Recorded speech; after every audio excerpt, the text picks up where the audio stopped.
కొత్త ఇల్లు కట్టించినప్పుడు దాని మీద నుండి ఎవడైనను పడుట వలన నీ ఇంటి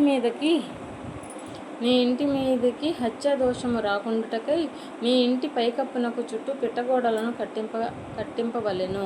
నీవు విత్తనముల పైరును నీ ద్రాక్షతోట వచ్చుబడియు ప్రతిష్టములు కాకుండునట్లు నీ ద్రాక్షతోటలో వివిధమైన వాటిని విత్తకూడదు. ఎద్దును గాడిదను జతచేసి భూమిని దున్నకూడదు. ఉన్నియు జనపనారయు కలిపి నేసిన బట్టను వేసుకొనకూడదు. నీవు కప్పుకొను నీ బట్ట 4 చెంగులకు అల్లికలుగా చేసుకొనవలెను. ఒకడు స్త్రీని పెండ్లి చేసుకొని ఆమెను కూడిన తరువాత ఆమెను వల్లక ఆమె మీద అవమాన క్రియలు మోపి ఆమె చెడ్డదని ప్రచురపరచి ఈ స్త్రీని నేను పరిగ్రహించి ఈమె దగ్గరకు వచ్చినప్పుడు ఈమె యందు కన్యాత్వము నాకు కనపడలేదని చెప్పిన ఎడల ఆ చిన్నదాని తల్లిదండ్రులు ద్వారమందున్న ఊరి పెద్దల యొద్దకు ఆ చిన్నదాని కన్యాత్వ లక్షణములు తీసుకొని రాబలెను. అప్పుడు ఆ చిన్నదాని తండ్రి నా కుమార్తెని ఈ మనుషునికి పెండ్లి చేయగా ఇదిగో ఇతడు ఈమె నొల్లక నీ కుమార్తె యందు కన్యాత్వము నాకు కనపడలేదనియు అవమాన క్రియలు చేసినదనియు ఆమె మీద నింద మోపెను.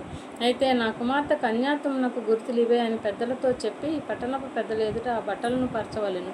అప్పుడు ఆ ఊరి పెద్దలు ఆ మనుష్యుని పట్టుకొని శిక్షించి 100 వెండి రూకల అపరాధముగా వాని యొద్దకు తీసుకొని ఆ చిన్నదాని తండ్రికి ఇయ్యవలెను. ఏలయనగా అతడు ఇజ్రాయేలీయురాలైన కన్యకను అవమానపరిచి ఉన్నాడు. అప్పుడు ఆమె అతనికి భార్య అయి ఉండును. అతడు తాను బ్రతుకు దినములన్నిటను ఆమెను విడవకూడదు.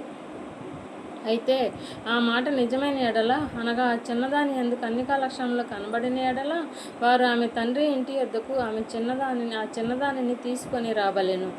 అప్పుడు ఆమె ఊరి వారు ఆమెను రాళ్లతో చావగొట్టవలెను. ఏలయనగా ఆమె తన తండ్రి ఇంట వ్యభిచరించి ఇజ్రాయేలీయులలో దుష్కార్యము చేసెను. అట్లు ఆ చెడుతనమును మీ మధ్య నుండి మీరు పరిహసించుదురు. ఒకడు మగనాలితో శయనించుచుండగా కనబడిన ఎడల వారిద్దరూ అనగా ఆ స్త్రీతో శయనించిన పురుషుడును ఆ స్త్రీయును చంపబడవలెను. అట్లు ఆ చెడుతనమును ఇజ్రాయేలీయుల నుండి పరిహరించుదురు. కన్యక అయిన చిన్నది ప్రదానము చేయబడిన తరువాత ఒకడు ఊరిలో ఆమెను కలుసుకొని ఆమెతో శయనించిన ఎడల ఆ ఊరి గవిని యొద్దకు వారిద్దరిని తీసుకొని వచ్చి ఆ చిన్నది ఊరిలో కేకలు వేయక ఉన్నందున ఆమెను తన పొరుగువాని భార్యను అవమానపరిచినందున ఆ మనుషుని రాళ్లతో చావగొట్టవలెను. అట్లు ఆ చెడుతనమును మీలో నుండి పరిహసించుదురు.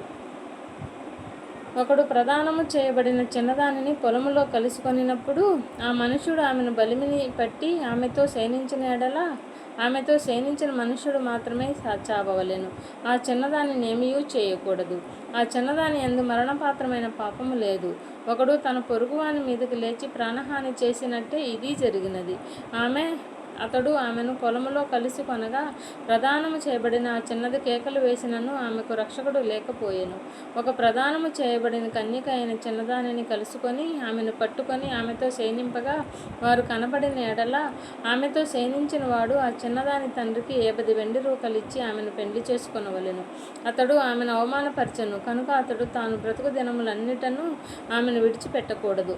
ఎవడనూ తన తండ్రి భార్యను పరిగ్రహింపకూడదు. తన తండ్రి విప్పతగిన కోకను విప్పకూడదు. ఎవడనూ తన తండ్రి భార్యను పరిగ్రహింపకూడదు. తన తండ్రి విప్పదగిన కోకను విప్పకూడదు.